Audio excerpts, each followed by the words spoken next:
tradedesk@gmail.com. Today's presentation is a good one. How they backdate the fraud, or the start of the fraud, beginning to end.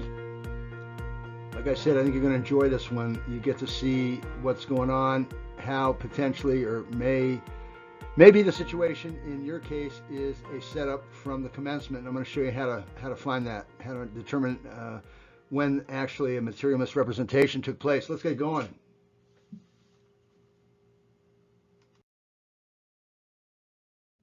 So here's the question. What comes first? Banks' rights, borrower civil rights. Huh. Banks are the lifeblood or the lifeline of the U.S. economy. But our constitutional rights are guaranteed, especially under the 5th and 14th Amendment, for your rights and property and the right to not be assessed a punitive tax or pay any more tax than your neighbor is paying. So survey says, whoops. Well, let's take a closer look at that. Stay with me.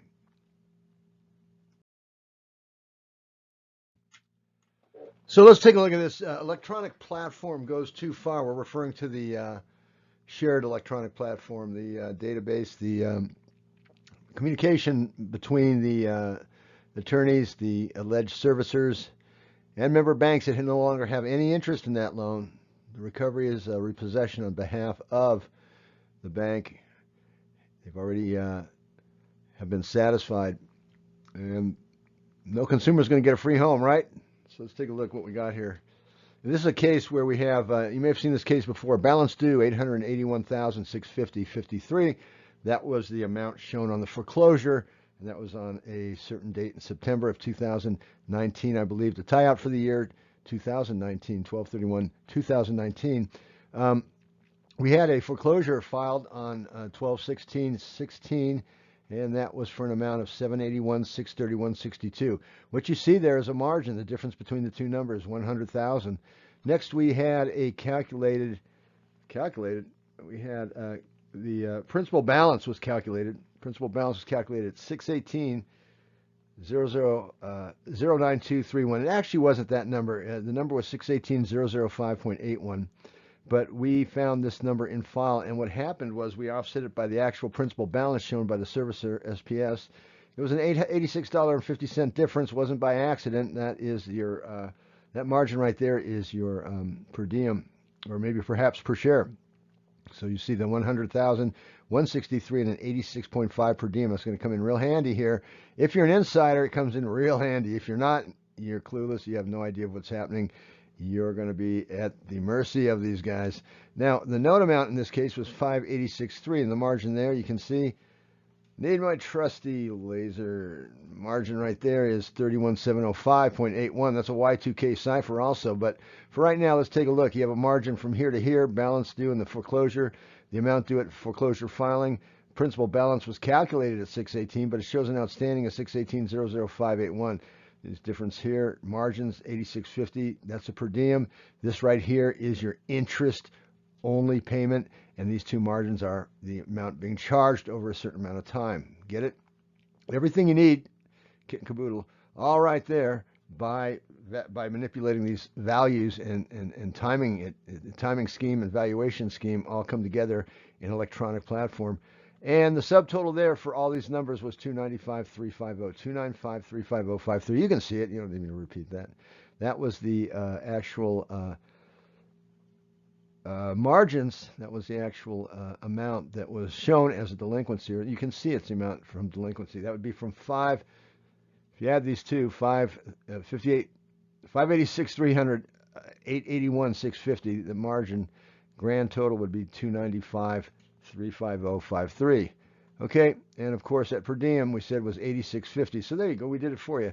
We took the margins now, added them up, and we factor it by the per diem, 86.50. That's going to give us days term, and that's how much term or how many days were available to this consumer before they pulled the trigger and the foreclosure man was beginning his march towards taking that property back. All right, anything else here? No, let's move on. Numbers from the prior screen, you can see the margin. You can see the numbers. These two again from this date to this date, or from that value to that value, from that value to that value. That gave us a per diem. That gave us our. I believe that's going to be what you call a deposit, the initial deposit. So as you can see, those are the numbers. Each one represents an event, and what's interesting here is take a look at this. If we divide these margins, if you add them all up, we got 295,350.53. That'd be the difference between the 881, the 586.3. How much was going to be is alleged due? And we divided it by the 86.50. Look how many days it gave us. 3414.46 days. All right. Now look at this. The last payment the borrower was allowed to make. In fact, this payment was sent back. The last payment the borrower was. Next payment due is 2/110. The borrower was not allowed to make this payment. So the last payment would be 1/110 due for 2/110. That's where the delinquency is running from, 2/110, believe it or not. And we adjusted that by 295, 350, 53, the margins, by the per diem, 86.50, which they gave us.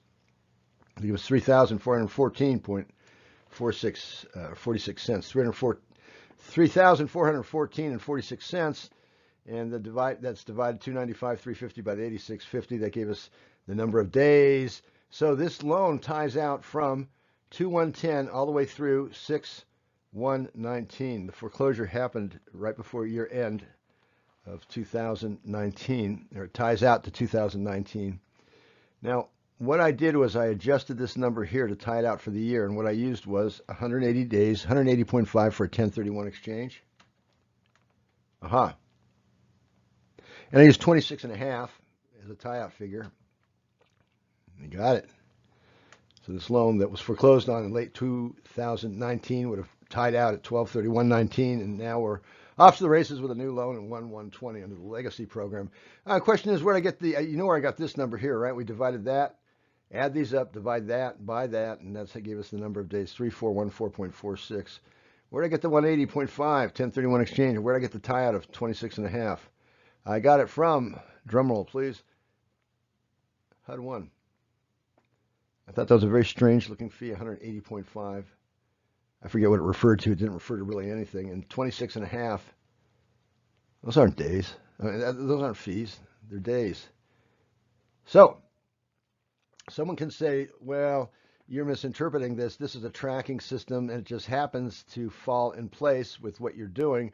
But the tracking system, the numbers came subsequent to the tracking system. The tracking system came first, only from a position of servicing it, and attorneys relying on this information to foreclose. But what I'm saying is, if the fees are really days, and they needed these days to tie it out all the way through 12/31/19 or till 1/120, then that means these fees were days, and it was a foregone conclusion. This borrower was set up to fail. This loan was never intended to succeed, and the life of the loan should have been from 2/110, borrower last made payment, all the way through 1/120.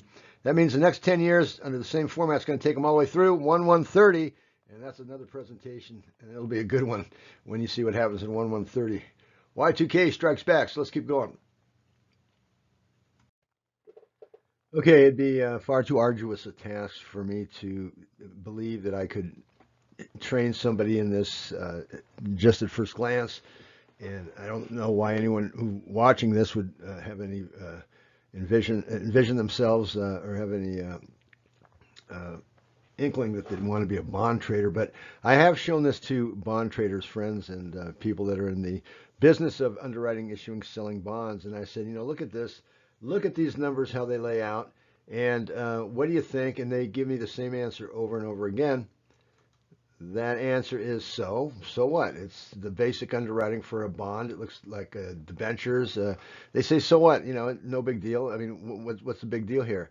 I said, the big deal is you got a bond underwriting analysis here that was obtained from a consumer's foreclosure file. They go, what? I go, yeah, it was in a consumer's foreclosure. They said, you can't. You can't. I said, yeah, and they're speechless. So what is foreign to you and I'm trying to show you here is not to a bond trader, and it's pretty basic, but to a bond trader to see this kind of stuff in a consumer file, they were shocked. And what we're looking at here is the following. Again, recap: mortgage 586.3, the foreclosure balance 881,650, the margin 295,350.53. Bond traders are yawning at this point. 86.5 we figured out was a per diem or per share per debenture. Divide those two and you get the number of days, 3414.46. You still with me? Okay. The margin equals 33.5%. Could that be an IRS rate? Federal withholding? I don't know. Let's come back to it. So what we use here is a gross income of 89,268. Why? Because we converted the foreclosure into what? Converted the foreclosure amount into gross income. Okay, we divided it out by the number of years, and they gave us 89,268.33. So the mortgage balance in foreclosure is converted to gross income paid to a consumer. And that gross income was paid from 2/1/10 out through 12/31/2019, or 10 years. Looks like 10 years to the mark. And because interest accrues in arrears, that means the next payment would have been due 1/1/20, which we have on the other screen. So we're tying out the consumer 10 years on an 881 divided by that equals 89 gross income. And that would be, 9.88 years. That means that we would have to divide that out, and what we came up with was withholding of actually 29%. So the 33% is what the IRS requires, but the actual withholding on this case was on the mark. Look at that, 29.99999. That's right on the mark. So if we take the gross income from that number there and factor out 30% for withholding taxes, their after-tax income, borrower's after-tax income, your after-tax income, if you're part of one of these legacy loans, is 62,496. 62,496. Now, what's interesting is if you take the 62,496, borrower never saw any of that. No, but they were told to stop making payments because it was being allocated to them as rent. They are renters, and the rent they were paying was 62,496. That came out to a multiple on the margin of 10.111%. And I'll show you how we calculated that. We used a cap rate for valuation purposes of 0.0091, and we divided it by the market cap of 0.1011111. See? And when you divide that out, look what you get. 11.11. Now watch this, 11.11.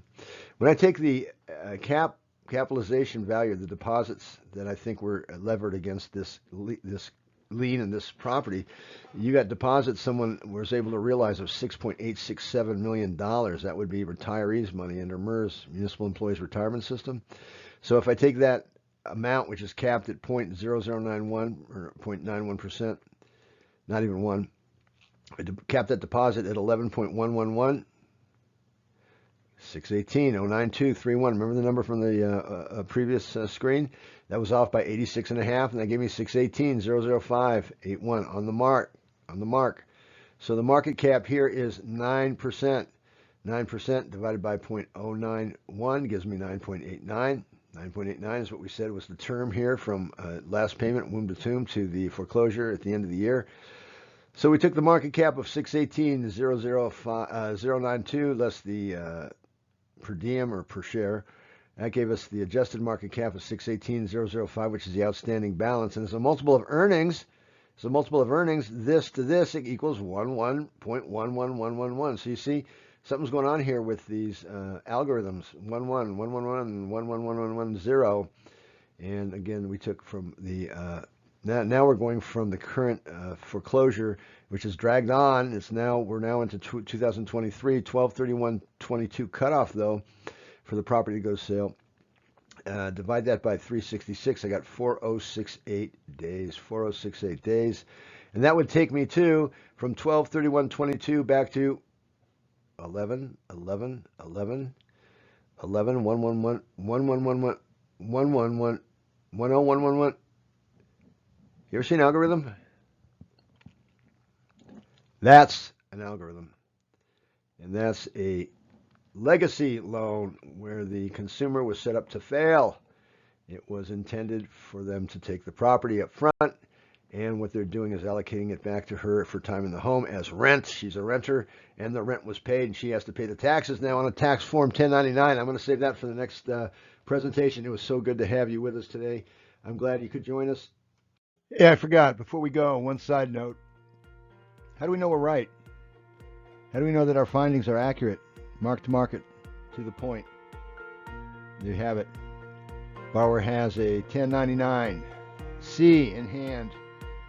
Has not yet foreclosed. In hand, 2019 1099-C, and it's for the amount 618-00581, as we called. Prima facie evidence. You be the judge. Thank you so much for joining us. I hope you'll go back and look at this a second time to try to grasp the numbers, try to get a better handle on it. Of course, we're available to you. I'm Solomon, accountant, auditor. We'll do an audit on your file. We'll look at the numbers and tell you what we find. You can reach me at the number shown. You can email me at secondarytradedesk@gmail.com. Look forward to your comments. Take care.